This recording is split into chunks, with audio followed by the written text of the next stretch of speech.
Спортивные объекты в Нассер-Корте растут, можно сказать, как грибы после дождя. Дворец спорта, ледовая арена, футбольные и баскетбольные стадионы, а теперь еще и современный физкультурно-оздоровительный комплекс на 200 человек. Будет скрытый бассейн полностью.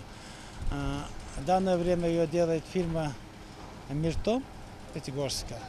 Ну, как видите, вот работа ведется. Они в данное время делают конструкцию. В этом месяце мы хотим положить крышу и полностью закрыть стены. Это планируем. Здание трехэтажное. По обеим сторонам тянутся вверх винтовые лестницы. Рабочие постепенно устанавливают каркас конструкции. В оздоровительном комплексе предусмотрено 2 плавательных бассейна – большой и маленький. Маленький предназначен для обучения малышей и особенных детей. Его глубина, соответственно, небольшая. Самая же низкая точка в бассейне для взрослых достигает почти 2 метров. Вода в обеих чашах будет циркулировать, но перед этим обязательно проходит озоновую очистку. Строить плавательный бассейн в 40-градусную жару – просто ирония судьбы, шутят рабочие. Кстати, вместимость большого бассейна 40 человек, его длина 25 метров, а ширина 8,5. Новый ФОК без преувеличения проект олимпийского значения. Там можно проводить даже соревнования такие международного класса.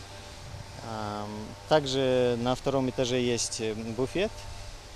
На третьем этаже у нас есть спортзал, зал тенниса и бильярд. В спортивном зале инструкторы будут проводить занятия по фитнесу. Укрепить свое здоровье можно будет и на тренажерах. Для посетителей ФОКа создадут все условия – душевые, раздевалки на каждом этаже, а на 2-м пищеблок и кабинет медсестры. Также немаловажным является то, что для инвалидов есть полный доступ на все этажи, есть подъемные платформы, а также и по лестничным клеткам также есть подъемные платформы для обеспечения удобства посетителей.